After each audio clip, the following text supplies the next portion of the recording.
Hi అండి. Final destination blood lines ఇప్పుడే చూసొచ్చానండి. Cinema ఎలా ఉందో ఒపీనియన్ చెప్పే ముందు చిన్న డిస్క్లైమర్. ఈ మూవీ మాత్రం లైట్ హార్టెడ్ పీపుల్కి కాదండి. Stay out of it. ఇంకా ఈ మూవీ ఎలా ఉంది చెప్పాలంటే ముందు చెప్పేది ఏంటంటే, ఎవ్వరూ మాత్రం ఫస్ట్ 20 minutes అస్సలు మిస్ అవద్దండి. ఫస్ట్ 20 minutes సీక్వెన్స్ మిస్ అయితే ఈ సినిమాలో జరిగే మిగతా సీన్లన్నీ కనెక్ట్ అవ్వరు. ఫైనల్ డెస్టినేషన్ ఫ్రాంచైజీకి నచ్చే వాళ్ళకి ఈ సినిమా ఖచ్చితంగా నచ్చుతుందండి. సినిమా చాలా బాగుంది. ఇంకా కొరియోగ్రఫీ ఆఫ్ డెత్స్ సీక్వెన్సెస్ ఏవైతే ఉన్నాయో అవి చాలా బాగున్నాయి. చాలా చోట్ల మనం కళ్ళు మూసుకుంటాం, అంత భయంకరంగా ఉంటాయి. సో చిన్నపిల్లలకి ఎలాగా అలౌడ్ లేదు, ఇది ఏ సర్టిఫికేట్ మూవీ కాబట్టి.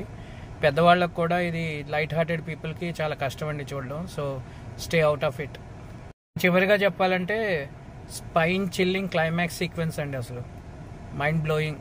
అసలు నిజంగా వెన్నులో వణుకు పుట్టిస్తుంది అంటారు కదా, అలా పుట్టిస్తుంది. సో సినిమా అయితే మొత్తానికి నా ఒపీనియన్లో చాలా బాగుందండి. ఎవరైతే ఫైనల్ డెస్టినేషన్ ఫ్రాంచైజీకి ఇంతకుముందు ఫ్యాన్స్ ఉన్నారో వాళ్ళందరికీ ఫుల్గా సాటిస్ఫై చేస్తుంది. డెత్ సీక్వెన్సెస్ అన్నీ చాలా బాగా తీశాడు. ఫోటోగ్రఫీ చాలా బాగుంది.